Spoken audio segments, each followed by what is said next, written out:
If you follow sports and you spend time on Twitter, chances are you've seen a tweet from one of these guys. Dan Katz, known as Barstool Big Cat, and Eric Sullenberger, known as PFT Commenter, have a podcast called Pardon My Take.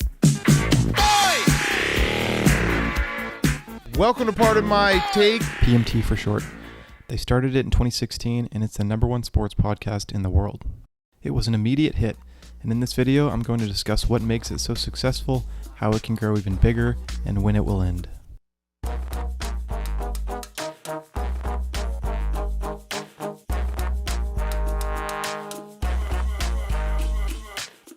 Back in 2015, Big Cat reached out to PFT because they were both in Chicago at the time, and they'd followed each other on Twitter for a while and enjoyed each other's content.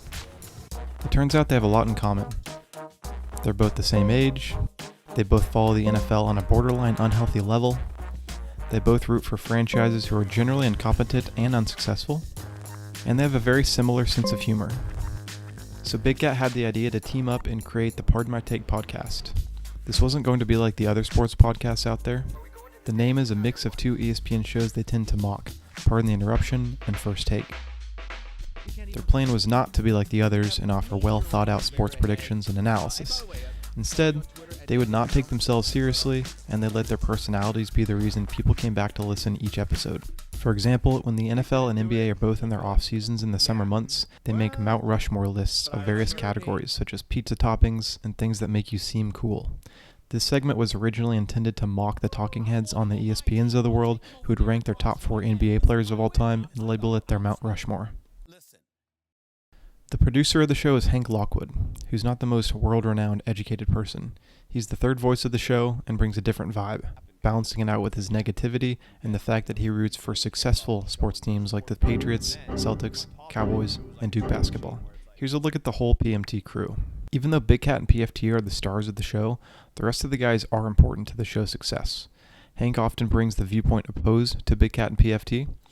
Billy appeals to the younger Gen Z listeners while also offering his unsolicited medical advice. Jake brings a sense of professionalism and detail-orientedness, and Max brings that Philly scumbag energy. And when two of these guys go against each other, it can make for very entertaining podcasting.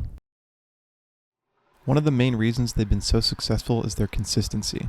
They post a new episode 3 times per week, every Monday, Wednesday, and Friday. The only time they deviate from the schedule is on certain holidays. This consistency is key. It means that every Monday morning after watching an entertaining Sunday night football game the night before, fans know for a fact that they can open whatever app they use for podcasts and listen in to hear the guys talk and joke about the game.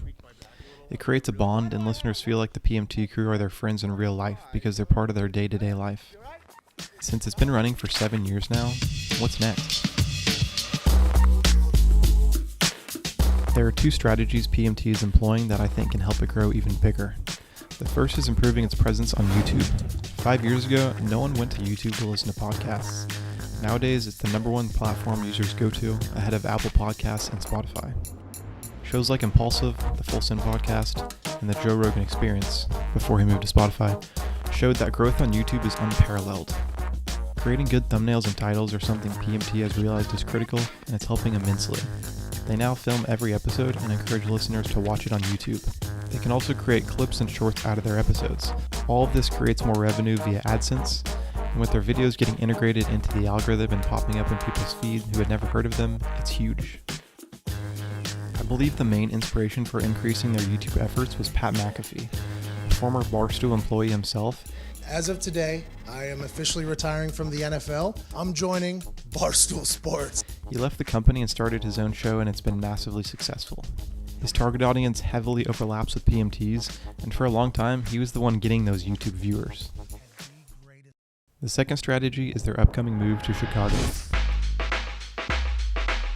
Currently based in New York, the PMT crew, sans Billy, is moving to Chicago, where they'll have a warehouse full of opportunities to film content. Despite the fact that they make fun of them often, it sounds comparable on a much smaller scale to Dude Perfect's $100 million headquarters. This will give them more opportunities to create more standalone YouTube content. That brings us to my prediction that the podcast will end in about 3 years. Some quick math shows that they've posted over 1,000 episodes. I don't see them keeping this up for much longer, especially since they often have to record late at night after games finish, which affects their sleep. Big Cat is the heartbeat of Pardon My Take, and when he leaves, the show would not have the same chemistry. He's now a father of 3, and his priorities are shifting. He's done an incredible job of keeping his family life private. His contract with Barstool ends at the end of 2026. At that point, it's entirely possible that Dan will look at his bank account, which got much higher after Penn National acquired Barstool, potentially netting him a cool $7 million, and he'll call it a career to spend time with his family. Additionally, PFT signed a contract extension in June of 2022. Although the details are private, it's possible that his will end around the same time as Big Cat's, and they'll say their farewells together in 2026. But who knows, maybe Big Cat will pull Tom Brady and realize he'd prefer to work over spending time with his family. Regardless of how it all ends, their money, fame, and success has been well deserved. Rolls that way. I think I stepped on the line there. Yo, Good point. yeah. They entertain millions of AWLs, award-winning listeners, each week, and we'll all miss their unique commentary and humor when it's all over. Love you guys.